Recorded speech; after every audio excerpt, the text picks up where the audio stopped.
Isang ordinaryong araw sa Saudi Arabia, isang Filipina domestic worker ang tahimik na gumagawa ng kanyang trabaho.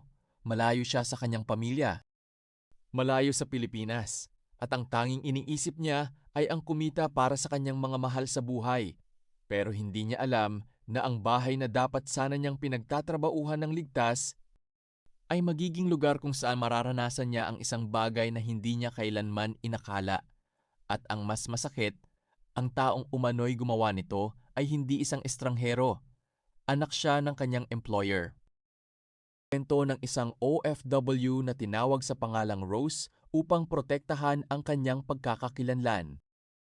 Si Rose, tulad ng maraming OFW, kailangan niyang magtrabaho, kailangan niyang kumita, at umaasa siyang magiging maayos ang kanyang buhay sa ibang bansa, kaya piniling lumayo sa pamilya. Noong Pebrero 2024, nagtungo si Rose sa Saudi Arabia upang magtrabaho bilang domestic helper. Si Rose ay napunta sa mag-asawang Saudi nationals, at ayon kay Rose, okay naman ang lahat sa simula. Normal naman ang lahat. Okay naman ang trabaho at araw-araw na gawain sa bahay. Hanggang sa dumating ang isang pangyayaring tuluyang magbabago sa kanyang buhay. Noong Mayo 2024, umalis umano ang kanyang mga employer para sa isang business trip. Naiwan si Rose sa bahay. Ngunit hindi siya nag-iisa. Naroon ang anak ng kanyang mga employer. At ayon sa salaysay ni Rose na iniulat ng GMA News, inabuso umano siya ng lalaki. Ang sabi ni Rose, inubos umano ang kanyang lakas dahil sa talagang nanlaban siya. Sinubukan niyang pigilan ito, ngunit naubos siya at nanghina siya, hanggat nagawa nito ang mga gustong gawin sa kanya. Ayon kay Rose, tinakot umano siya ng anak ng kanyang amo na kapag magsusumbong siya ay pwede daw siyang mamatay at pwede din daw siyang makulong. Pinili ni Rose na manahimik.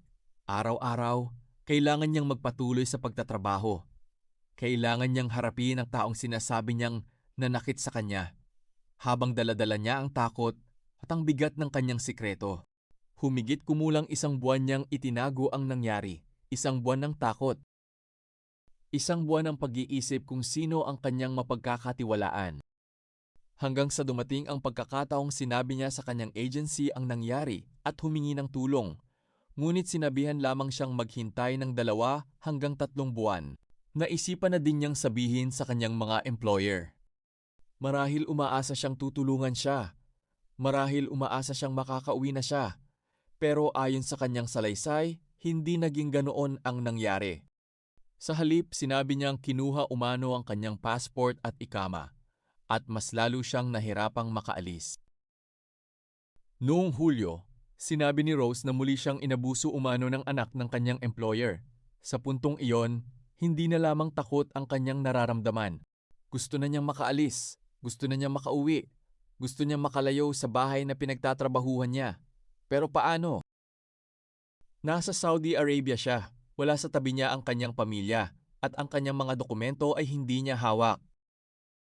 Ayon kay Rose, lumipas ang 5 buwan at walang tulong na dumating galing sa kanyang agency. Kaya gumawa siya ng ibang paraan. Nakipag-ugnayan siya sa GMA News. Ayon kay Rose, ang dami-dami na niyang naiisip habang andoon siya at hindi na niya kaya at sana ma-rescue na siya. Dito nagsimulang magbago ang kanyang sitwasyon.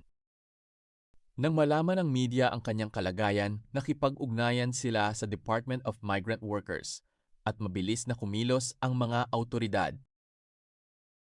Hindi nagtagal, dumating ang tulong. Na-rescue si Rose, dinala siya sa isang police station.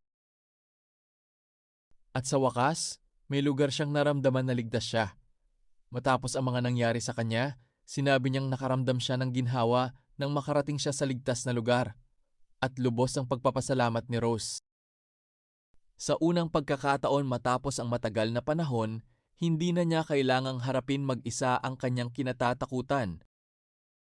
Ang kwento ni Rose ay hindi lamang tungkol sa isang OFW na nagkaroon ng problema sa kanyang employer. Ito ay tungkol sa isang babaeng nasa ibang bansa na natutong humingi ng tulong kahit natatakot siya. Dahil kung nanatili siyang tahimik, Maaaring hindi malaman ng kanyang pamilya kung ano talaga ang nangyayari. Ngunit isang mensahe, isang tawag, isang paghingi ng tulong ang naging simula ng kanyang pagliligtas. Ang kwento ni Rose ay isang paalala. Kung ikaw ay isang OFW at nakakaranas ka ng pang-aabuso, hindi mo kailangang harapin ito ng mag-isa. Humingi ng tulong. Magsabi sa taong pinagkakatiwalaan mo. At kung kinakailangan, lumapit sa mga awtoridad o sa Philippine Embassy Consulate dahil ang paghingi ng tulong ay hindi kahinaan. Minsan, iyon ang unang hakbang para makauwi ka. Fate and Stories. Bawat kapalaran, may kwentong dapat malaman. Salamat sa panunood. Please like, subscribe at mag-comment.